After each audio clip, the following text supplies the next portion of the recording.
Dahil sa husay ng Israel na makipaglaban, ang samahan ng mga malalakas na bansa na kilala bilang NATO ay nakipagpulong sa Israel upang anyayahan ito na sumali sa kanilang taunang pagsasanay. Ngunit humarang ang Turkey at hinimok ang NATO na huwag umanong makipagtulungan sa Israel. Alamin ang buong detalye mamaya. At mga barko ng China, Russia at Iran ay nagsama-sama para sa isang joint exercise. Ngunit sinabi ni Trump na wala siyang pakialam dahil mas malakas pa rin umano ang puwersa ng Amerika kung ikukumpara sa kanila.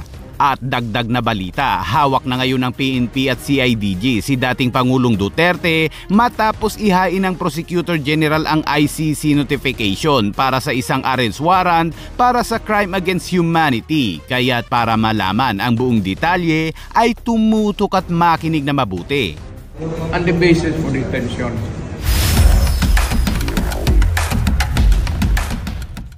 Mula pa noon ay maraming bansa ang humanga sa Israel dahil sa husay nito pagdating sa labanan kung saan kinaya nitong ilampaso at wasakin ang mga kalabang bansa, kaya't maging ang Pangulo ng Amerika ay napahanga sa kakayahan ng Israel. See this pen, this wonderful pen? My desk is the Middle East. And this pen, the top of the pen, that's Israel. It's a pretty small piece of land. And it's amazing that they've been able to do what they've been able to do when you think about it. There's a lot of good, smart brain power, but it is a very small piece of land, no question.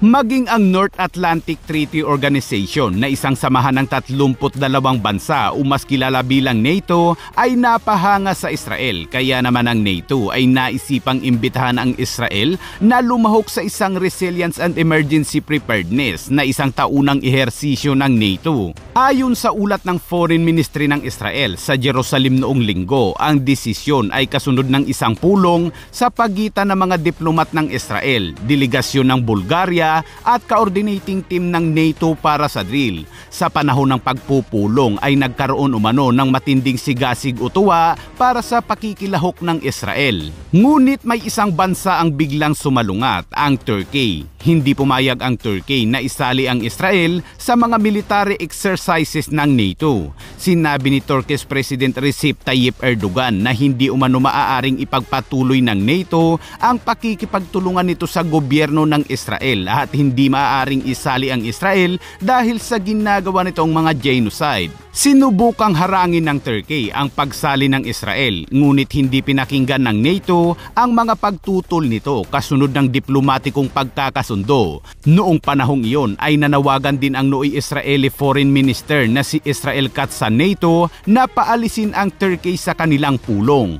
Noong nakaraang taon sa panahon ng giyera sa Gaza ay pinutol ng Turkey ang ugnayan sa Israel kabilang ang pag-export ng langis, inalis sa listahan bilang tourist destination ang Israel at marami pang iba. Nagbanta rin ang Turkey noon na kung lulusob ang Israel sa Lebanon ay magpapadala ito ng puwersa upang pigilan ang Israel, isang paraan upang matakot o magdalawang isip ang Israel na tumuloy. Ngunit hindi natinag ang Israel at tinuloy nito ang opensiba upang pulbusin ang mga Hezbollah sa Lebanon, habang ang Turkey ay walang ipinadalang puwersa at sa social media na lang binanata ng Israel.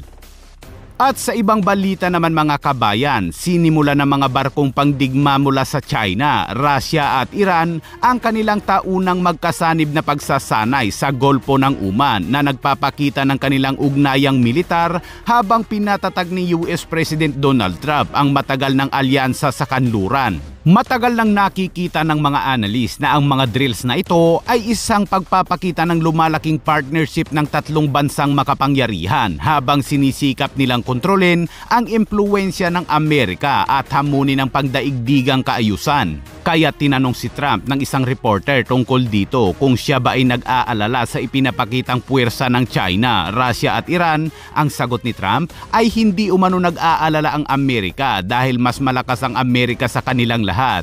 Ang bansaan niya ay mayroong higit na kapangyarihan kaysa sa kanilang lahat dahil muli niyang itinayo ang militar. China and Iran are doing military exercises together. Does that concern you? No, not at all. Not at all. Why not? Because we're stronger than all of them. We have more power than all of them. I rebuilt the military. Unfortunately, Biden did nothing with it, but I rebuilt the military. But we don't want to even talk about that. I think At sa ibang balita, noong Huwebes ay nagtungo sa Hong Kong ang dating Pangulo para samahan sa kampanya ang mga senatorial candidate ng PDP laban at nang pabalik na ito ay nagpairal ng mahigpit na seguridad ang mga pulis sa loob at paligid ng paliparan at nang dumating na sa VIP arrival area sa NAIA 3 si dating Pangulong Rodrigo Duterte kaninang umaga ay dito na inihain ng Prosecutor General ang ICC notification para sa isang arrest warrant para sa crime against humanity. Sa panig naman ng Malacanang ay sinabi nilang kaninang madaling araw lamang natanggap ng Interpol Manila ang official copy ng warrant of arrest mula sa International Criminal Court o ICC. Ang dating Pangulo at ang kanilang grupo ay nasa mabuting kalusugan at sinuri ng mga doktor ng gobyerno upang masiguro na siya ay nasa maayos na kalagayan.